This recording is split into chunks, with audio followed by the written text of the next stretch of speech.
इनके पास 4 दिन का आर्टिलरी का एमुनिशन है बस।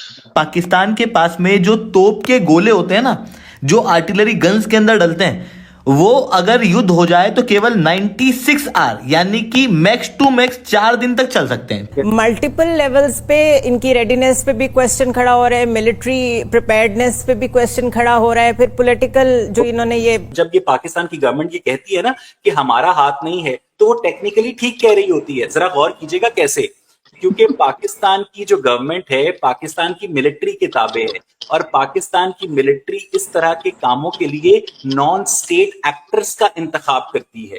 ठीक है, हम चाहते तो नहीं है कभी जंग हो, लेकिन मेरा ख्याल है कि हो भी जानी चाहिए, ताकि हमारा ये जो खुदकशी का शौक है ना, ये हम पाकिस्तानियों का ये पूरा हो जाए, और उसके बाद जो बचे वो शायद हेल्दी माइंड हो, वो सिविलाइज्ड बने।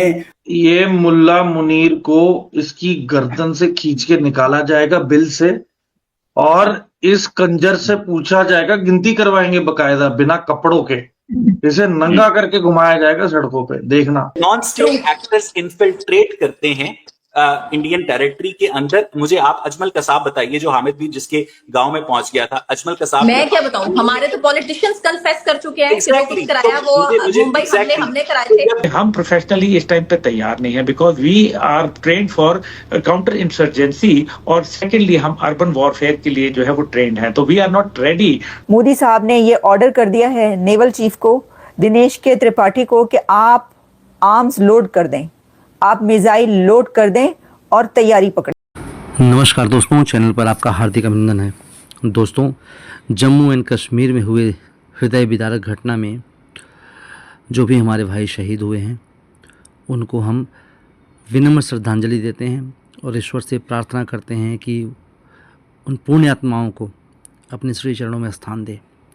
दोस्तों, जो भी ये जघन्य अपराध किए हैं, जो इंसान के रूप में जो भेड़िए हैं, और उन्होंने जो ये अपराध को अंजाम दिया है, उनकी भी ज़िंदगी ज़्यादा इनकी बची नहीं है दोस्तों, क्योंकि इंडियन आर्मी उनको दुनिया के किसी भी कोने में छुपे हो चाहे क्यों ना हो, वहाँ से खींच कर मारेगी उनको, वहाँ से ढूंढ कर मारेगी उनको दोस्तों।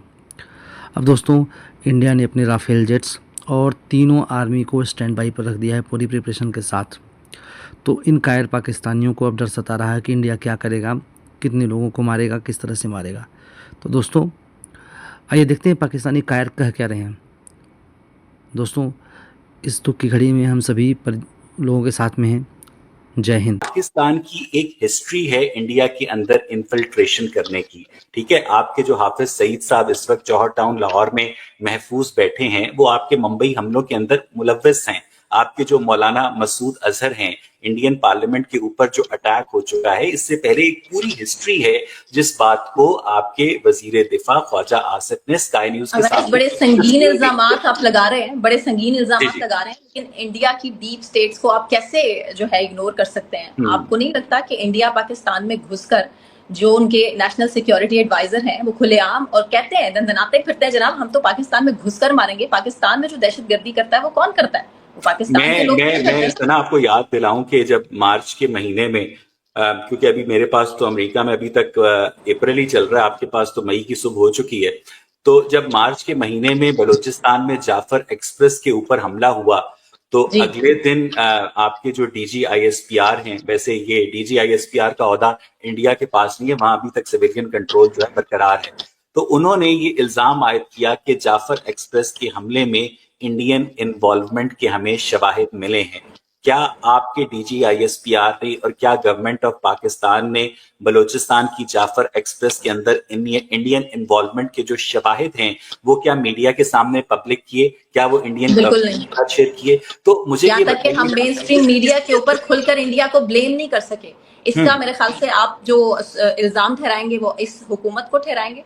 नहीं, मैं ये पूछने की कोशिश कर रहा हूँ कि जब आपकी गवर्नमेंट ऑफ पाकिस्तान जो है जाफर एक्सप्रेस पर इंडियन इन्वॉल्वमेंट का इल्जाम लगाकर वो सबूत जो है इंटरनेशनल मीडिया को या सहाफियों को या इवन इंडिया को नहीं दे सकी, तो आप किस मुंह से तकाजा कर? मुझे एक छोटी सी बात बताएं सना, मैं अपना सारा केस मैं इंडिया और पाकिस्तान में किसी के साथ नहीं हूं, मुझे सिर्फ इतना पता है कि पूरे इंडिया के अंदर आपको हाफिज सईद का इक्विवेलेंट आपके पास है दस्तयाब? क्या मौलाना मसूद अजहर का या ज़कीउर रहमान लखवी का इक्विवेलेंट इंडिया में कोई शख्स आपके जहन में आता है? Does it ring bell to you? No of course not.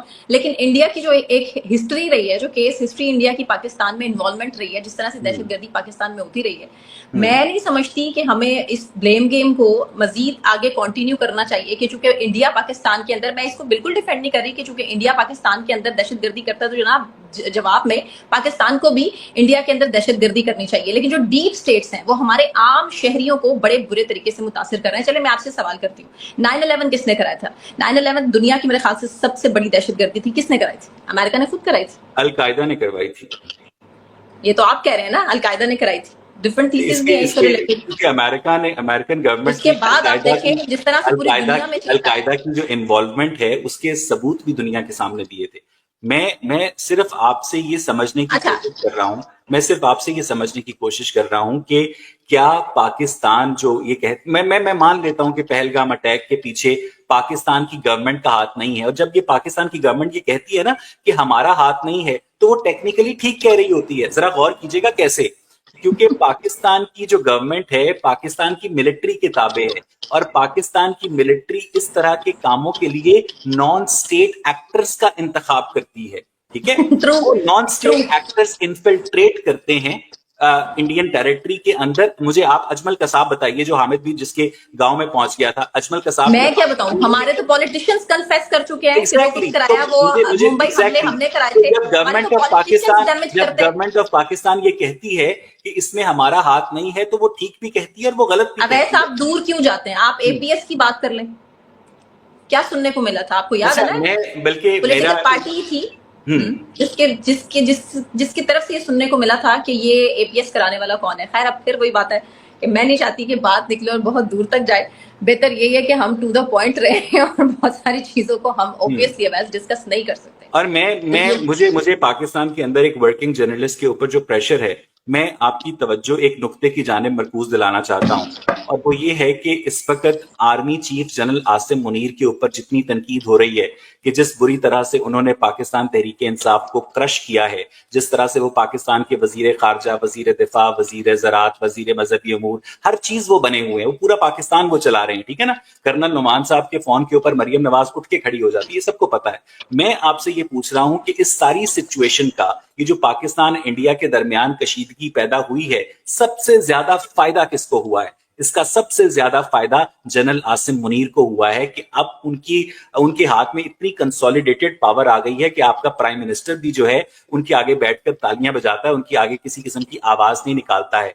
जब वॉशिंगटन प्राइम मिनिस्टर की तो सिलेक्शन जब आपके वॉशिंगटन डीसी के अंदर पीटीआई का नाम लेके मेरी दुखती रग पे हाथ रखा, I am not complete yet.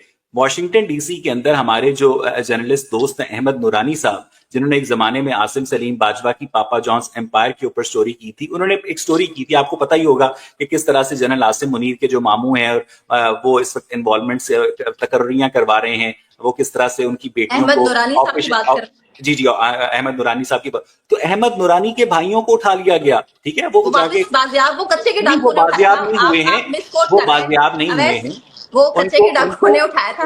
उनका वो आपको पता है कि वो डाकू कौन थे? जिस मुल्क के अंदर डिसेंट की सजा ये हो कि एक सहाफी अपना काम करे तो किसी कोर्ट की, किसी कानून की परवाह किए बगैर उसके भाइयों को, उसके घर वालों को उठा लिया जाए, तो उस मुल्क में हम आइन और कानून की बात करते हुए अच्छे लगते नहीं कर सकते।